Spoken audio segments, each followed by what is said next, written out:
everybody. Happy Thursday, and welcome to the Call It Both Ways High School Basketball Podcast. I'm Jeff Linder with my cohort, Jeff Johnson, and it's another week. Hopefully we've got all this crummy weather behind us now, and now it's just a matter of everybody getting their shovels out and their sidewalks cleared and the slush out of the driveways. And JJ, you've had some turnover in the association boys basketball rankings. Fill us in a little bit about that. Sure. Don't forget about the makeup games all taken care of too, Lindy, on that to-do list.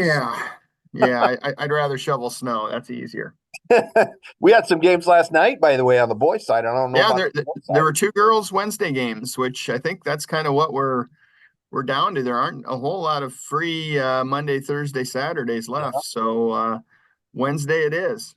Got to do what you got to do. So, I mean, it's been 2 weeks since the Iowa High School Athletic Association had released a boys basketball poll. So, you figure there might be a little bit of shakeup, and there really was in 4A as the majority of the top 10, the previous top 10 had picked up a loss, at least one loss. So, I mean, there was really a juggling of teams. Cedar Rapids Kennedy remained the easy number one pick. Cougars have, pretty much steamrolled everybody. And then Iowa City West moved up from 8th to 2nd. The Trojans are 10-1 and, playing good basketball right now and have a good team. And I look, Jeff, at the lineup there. You talk about pedigree. I think the starting five, you got Jack McCaffrey, who's obviously his father is Fran, the head coach at Iowa, and his brothers were all played for Iowa or play for Iowa. You've got the son of Val Barnes, former Iowa players, in the starting five. The son of AC Earl in the starting five as well. And I know I'm missing. There's a couple of them, but basically there's Iowa ties to all five kids that start for the Trojans. So, I guess that's called pedigree, and those kids should know how to play the game, right? Maybe. Yeah. I don't know. Yeah, I was just looking through the girls' schedule, and the girls play on February 6th, so I imagine the boys do too. When that comes up, what do you see when the Cougars and the Trojans go at it? Can West hang with them? Yeah, it's still going to be a tough task, I think, for anybody to beat Kennedy, just the way it's playing right now, and the way it plays defense, and we'll see. I mean, there's no guarantees, and if anybody can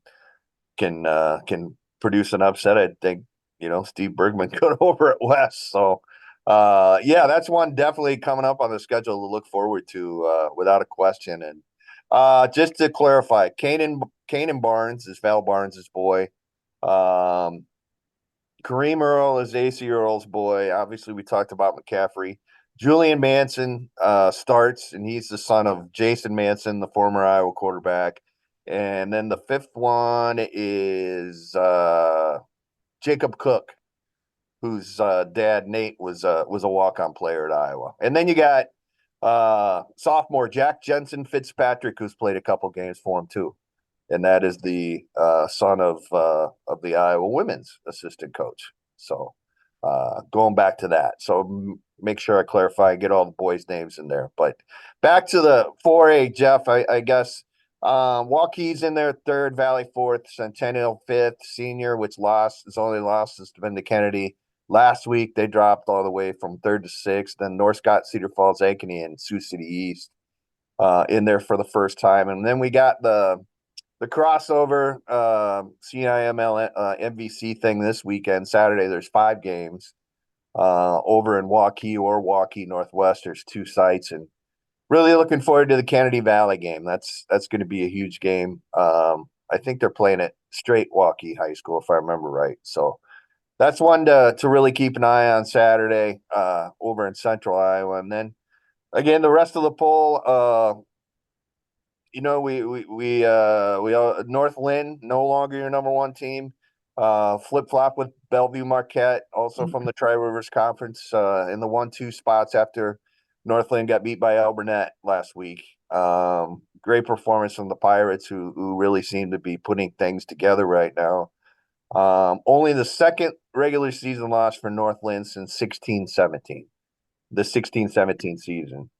And in their last 200, I want to make sure I get this fairly close. It's like in their last 210 games total, North Linn is, I want to say 208-2. That might make sense. Anyway, I think I saw they had 7 seven. losses. Seven. That's so however that comes out, 203-7. There we go. Something like that. But it's just an incredible, obviously, we talk about it all the time, but an incredible run.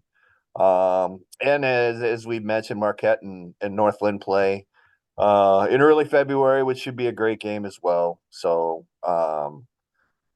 yeah, I mean, it's Monticello also dropped in 2A from 3rd to 7. Iowa City Regina.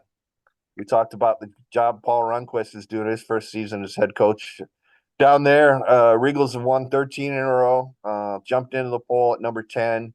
That was the Regina Monticello game, was part of the big 8-game River Valley shootout in Maquoketa last Saturday, and Regina won that game on a last second 3-pointer by Eddie Peterson. So a lot of good basketball, a lot of dramatic basketball on the boys' side this week. Jeff, how about give us some highlights, I guess, on the girls' side? Well, let's see. Last Friday, I had Prairie and Kennedy. I had the Prairie Kennedy girl boy doubleheader, and Prairie girls won, I think, by 48, and the Kennedy boys won by 47, or vice versa. So that was 2 lopsided games that were, throw it all together, it's kind of even, I guess. But yeah, two really lopsided games. Tuesday. Sorry to interrupt. Did you get a chance to watch much of the boys' game? I know you were busy writing. I had my head down, was writing. Yeah, okay. I saw quite a bit of it. Kennedy's I just kind of wondered what you thought of Kennedy. And they're great. They're a great team. They get up and down the floor so well. They share the ball well. Looks like they're pretty balanced. You'd have to be the one to tell me that. I mean, they don't really have. No, do they have a superstar on that team, or is it a totals greater than the sum of the parts? Or I think 14 points is the leading score. 14 points a game. So yeah, very impressive. And hopefully, they go a little further this year than they did in the postseason last year. I know that that kind of has to stick in the craw a little bit. So really good game. I didn't mean to interrupt all good to get. So, Tuesday had a really good girls game. We kind of piggybacked the boy girl doubleheader at Marion. Had a really good girls game. Marion knocked off Solon. Solon had beaten Marion by 28 points in December, and Marion beat them by 3 on Tuesday. Really good game, and they've got a really nice blend of veterans and some pretty good freshmen too. So I think Marion's going to be a pretty tough out, and obviously Solon will too. Tonight I've got a really, really good one. 3A number 1 Mount Vernon, and number 1A number 1 North Linn, and they both have 1 loss. Let's see. Yeah, and both teams lost a close one to Clear Creek Amana. So that should be a really good game, and really, really looking forward to that. So that Jeff, that's a game that you wouldn't think, just because of the difference in the size of the schools, that would come about. But Nate Sanderson over at Mount Vernon and was at Springville, and I'm sure is pretty close with Brian Wheatley at North Linn, and I'm sure he was an assistant for Brian for a year, that year between Linn-Mar and Mount Vernon. So yeah, very good friends. I think it's going to be a lot of fun, and throw the classes out of it. They're both really good teams. I think it's a coin flip game, and it wouldn't be the only thing that would surprise me if it would be if it was lopsided. I think it's going to be a tremendous game that probably will go down to the wire. You're talking about North Lynn's boys, 203-7 or 208-2 or whatever it is. I was kind of looking back at the girls. I got just leading off there, the first area girls team to clinch a conference Championship. championship. So they've won the Tri-Rivers West, I think, for the 10th time in the last 12 years. They've either won it or shared it. And I look back, this is probably will be the 14th year in a row that they win 20 games plus, which is crazy. And I think in that span, as of right now, they're 3-10-31. Wow. So yeah, that's kind of wild. Um, and I know we've talked about it too before, but I mean, what is it? I mean, to me, it starts with the coaches and creating culture in all the sports there, because they're successful in almost all the sports. Yeah. Is that where it starts with you? And obviously, I think you got to have kids that want to be coached, Yeah. and you got to have, in this day and age, you got to have parental support. Otherwise, that can discombobulate things. I mean, is that kind of what you Well, see? yeah, I think that parental support starts with parents getting their kids involved young. Hmm. These kids are playing in little kid tournaments in second, third grade, and they're getting ahead of everybody else in that regard. I imagine if they've got some pretty capable kids at that age, they're probably playing up a year or two at that age, and maybe getting knocked around a little bit. But I think some of that you know rewards them later. Just playing against skilled kids that might be a year or two older. And if not, then they're probably, maybe dominating their own age group, maybe a little bit of both. But I know for a fact that they get started young up in North Linn, and I think that plays a big role. Yeah, and I know a lot of people probably get tired of us talking a lot about North Lynn, but I mean, it really is. To me, it's really a great story. Because as we said, I mean, they're good in both basketball, but boys and girls basketball. Football team is always a playoff qualifier. Baseball is always a state tournament contender. Softball is always a state tournament, and Yeah. championship contender. Softball's won 3 of the last 5 There you state go. championships. You So know, and this, I mean, we're not girls talking. track's always good. Girls Yeah, cross country is always good. I think they've been to state, I don't know, maybe like I would guess probably at least 35 of the last 40 years. wow. I mean, and this is not a district that you can pull kids from that maybe want to open enroll from a Cedar Rapids school or something like that. They are a very rural community Yeah. and very rural school district. So, I mean, it's really something. I think all the coaches there, they're all and the AD Mike Hillman, they're all kind of on the same page as you said about getting kids involved early and in all the sports, and they are involved. That's another thing. Hmm. They all do different things. Wrestling as well has always had good teams. Sorry about Gordo there jumping on the screen, but yeah, I mean it's something, and the numbers that they put up, and again being a small public school in this day and age, that's Yeah. props. Yeah. And, I'm sure you said like we talk about them a lot, and I'm sure there's some links fatigue out there, but Sure. if you want to compete with them, then you're going to have to work harder. And what does North Linn have that Central City or Springville or Alburnett or East Buck or any of those other teams, Starmont, what do they have that those other schools don't? And it's a deal where people put their shorts on one leg at a time, and they have 2 feet and one head and two arms, and it's not like they've got a lot of kids that are bigger than everybody else or faster than everybody else. Correct. You know, kids are kids. Exactly. So I didn't mean to go off on a tangent there. You No, were thinking no. about the rest of your or what's going on the girls' side. Rankings, has there been any big Yeah, they came fluctuation? out again today. Say hi, Clear Creek Amana has moved into the number 1 spot in Class 4A. They're the only undefeated team in our area. They're 14-0. They're number one now.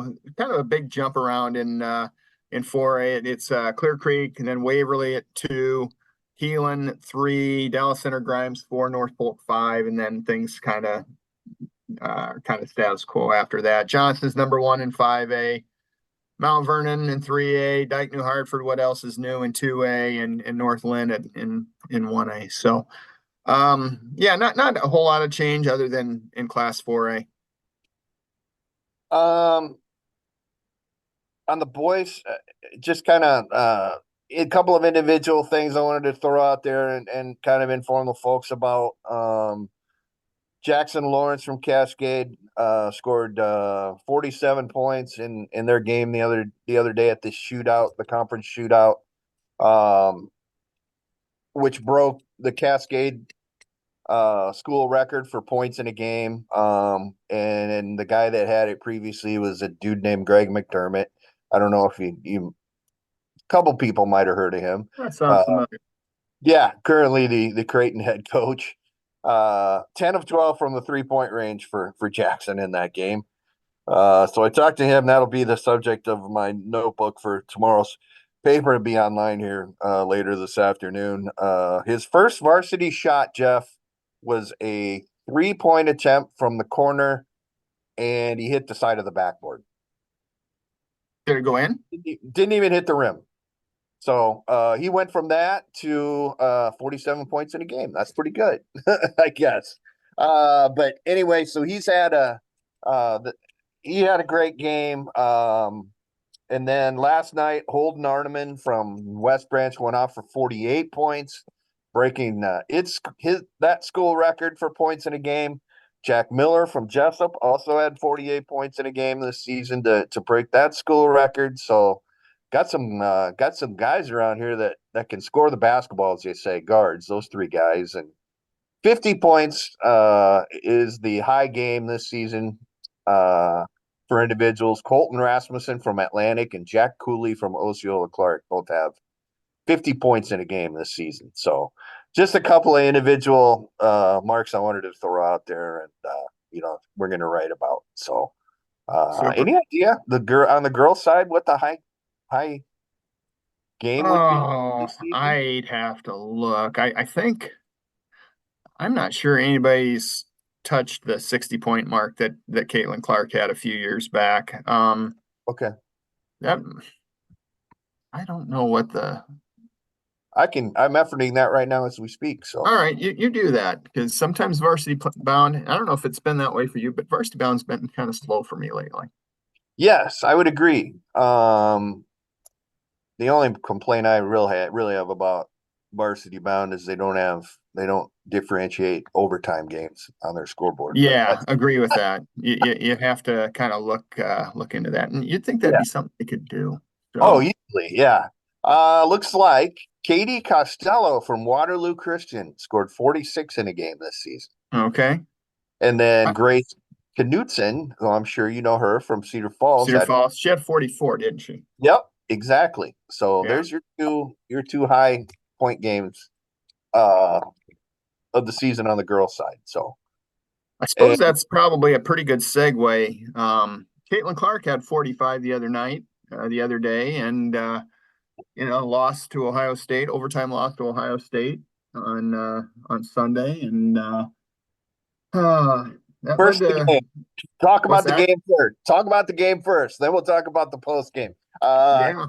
Disappointing loss for Iowa to have that lead.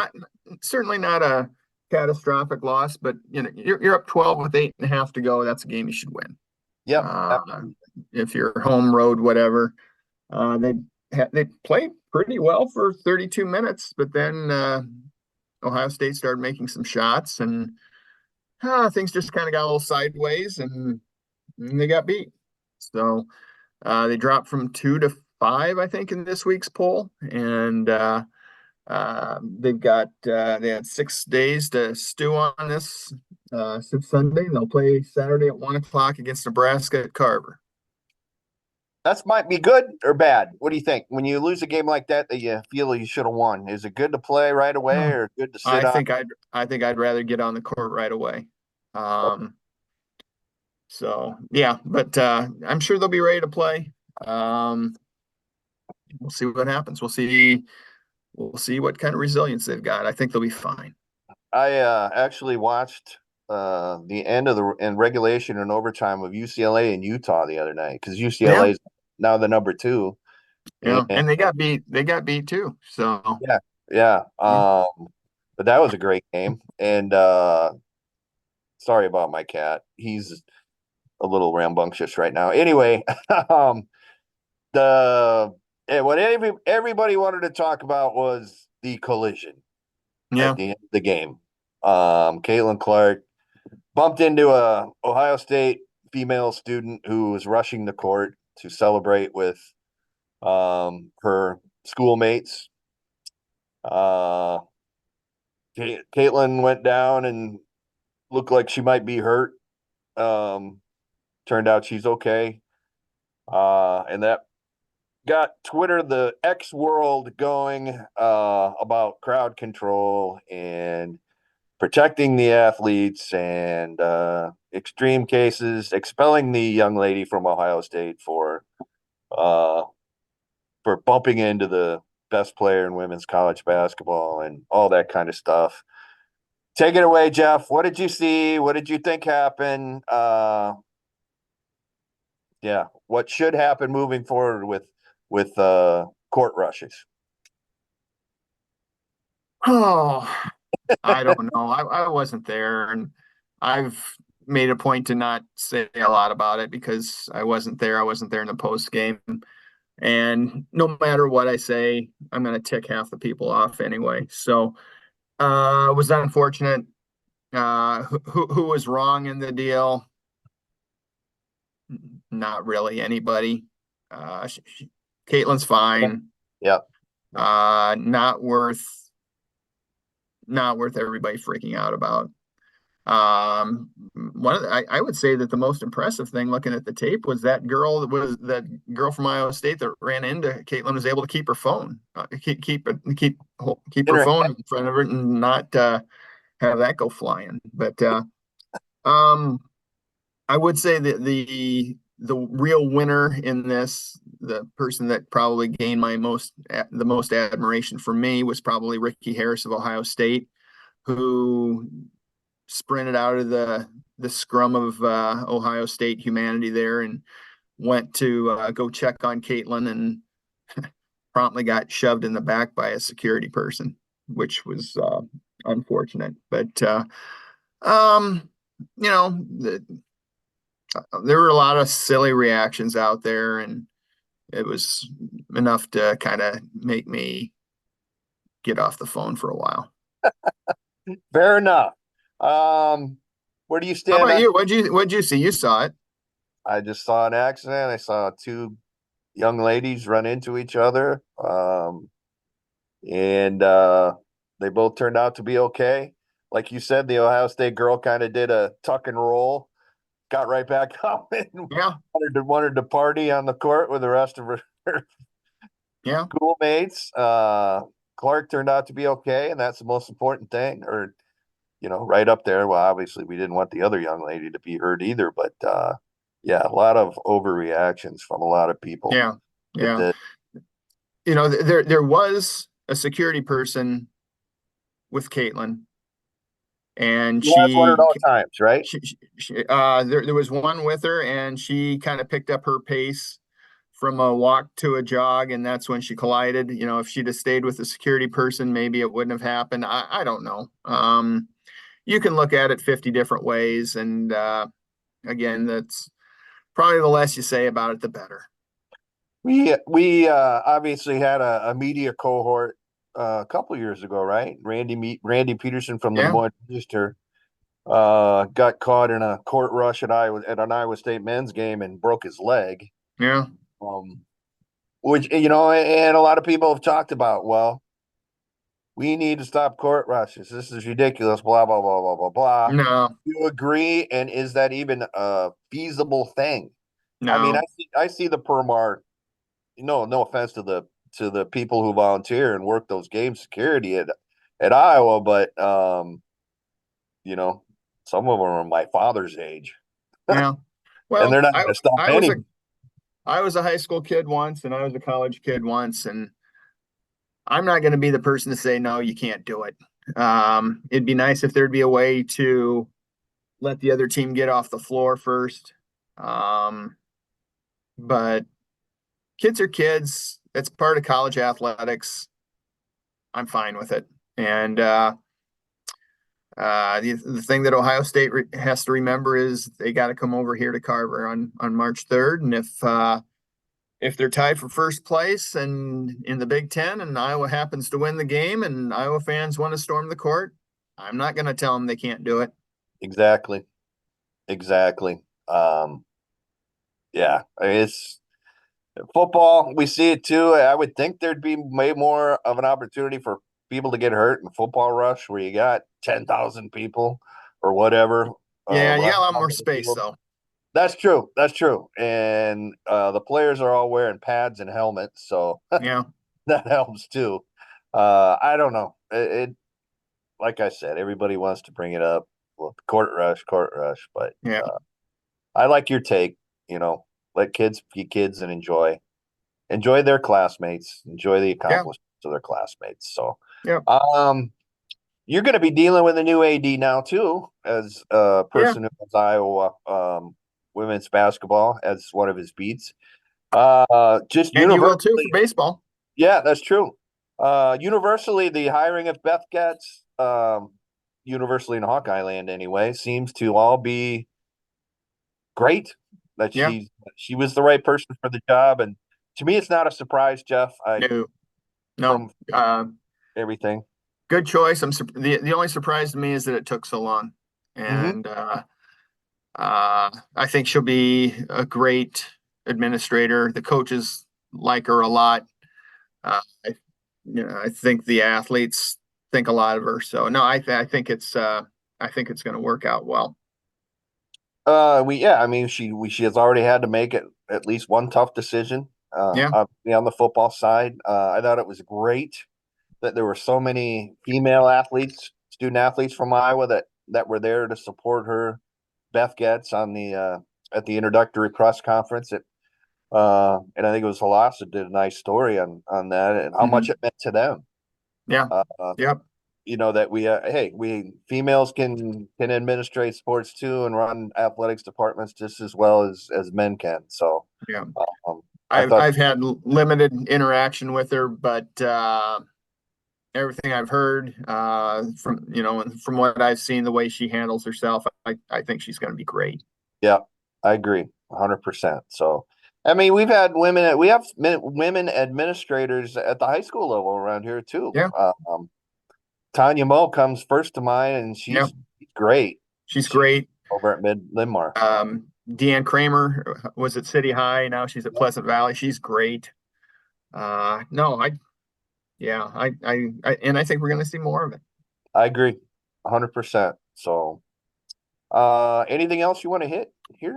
Yeah, just real quick. I know we talked a little bit about conference realignment last week. It looks like there might be some stuff breaking up north of us. It sounds like Crestwood is going to perhaps seek a new home in the Upper Iowa Conference. I've heard New Hampton would probably follow, and with Waverly kind of in limbo, Charles City might go west. What does that leave for Decorah?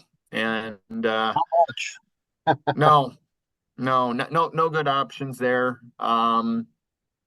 My assumption would be that Waukon would probably be welcomed into the Upper Iowa Conference as well. But Decorah probably eventually is going to have to seek relief from the state. I Darren Svensson, our good friend up in Decorah, just released on Twitter a statement from the school that it really was kind of a nothing burger. It was just, well, with all the talk about other schools maybe leaving, we're discussing our options. Obviously, we are limited by geography as to what we can do and where we can go, and we'll continue to monitor the situation. So, Yeah. yeah, I Yep. mean, there isn't much that we've talked about this off air. What do you do with them? It is just a case strictly with Decorah of geography because they Yeah. are unfortunately a ways away from just about any other enrollment fit conference Yeah. wide, whether it be Yeah. the WAMAC, whatever. Yeah. They'd be a great fit for the WAMAC if they were 50 miles south of where they are. Yeah. Because I think their closest opponents would be Indy and West Delaware at about an hour away. Um, how far is it from Decorah to Grinnell? Yeah, we talked about that the other day, 3 hours, Yeah, two, at least.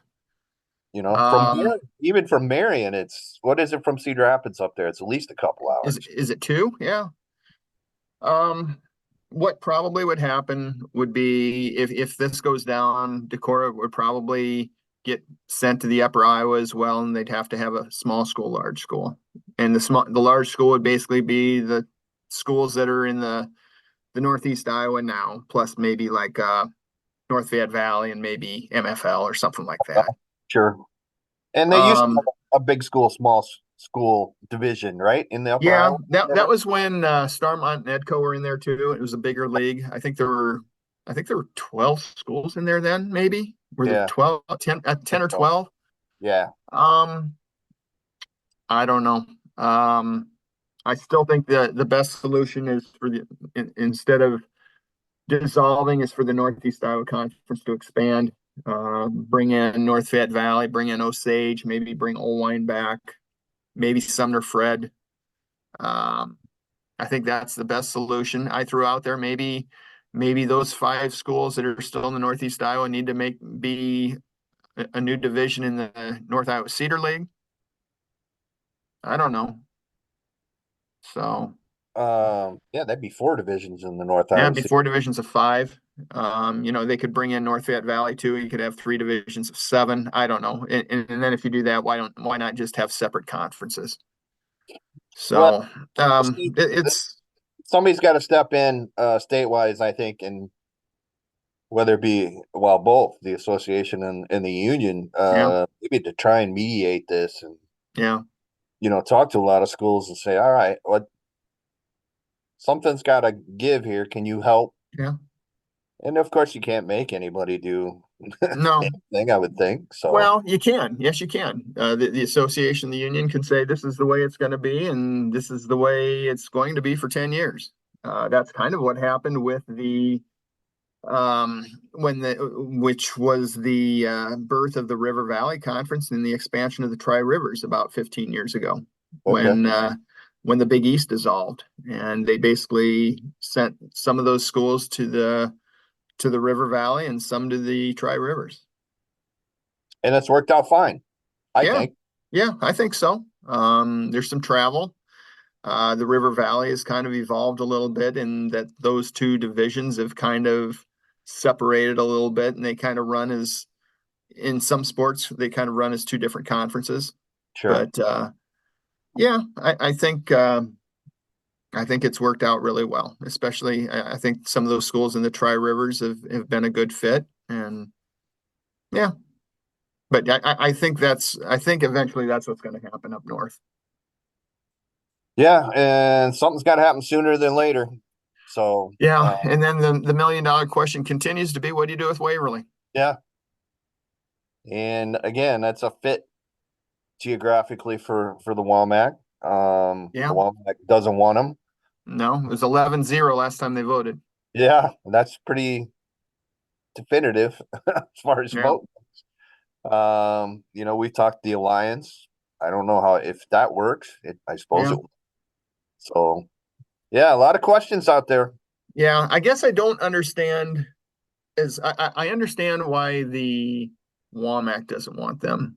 I don't understand quite as much why the MVC is so against it.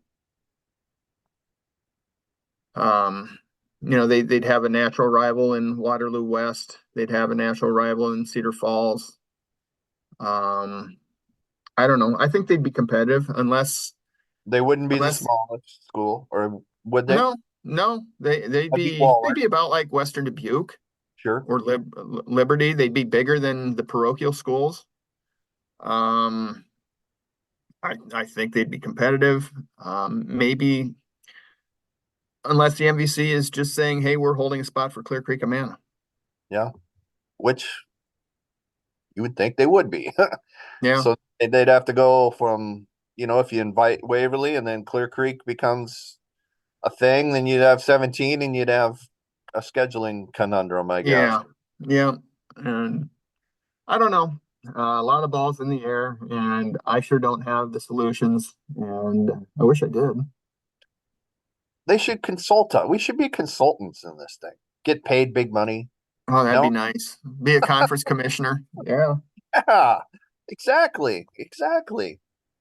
What do you got Friday and you got anything Saturday, Jeff? What do you I got? got the Iowa women at 1. I'm off Sunday. Tomorrow, backtracking a little bit. I think I'm going to do probably Liberty Xavier.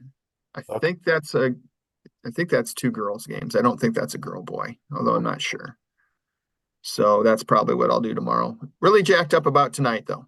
Yeah, yeah, have fun. Should be a great game. Follow him on Twitter, folks, at JT Linder for uh all the fun and frivolity of that event. Should be a great game. You don't get two number ones playing each other very often. Right. So I'm gonna make back-to-back trips to Iowa City, I think. Friday. Tomorrow night, it's kind of a light or a weak schedule around here. So I want to go see Regina play and think I'm gonna head to Regina and watch them play West Branch. Old Narneman just scored 48 points. So could be Right.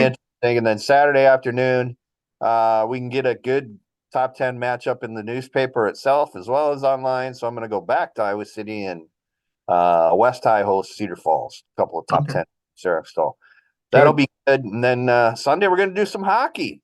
Actually, you get some Rough Riders hockey in the newspaper. They play an afternoon game. So Great. full Good weekend, deal. full weekend. So Super.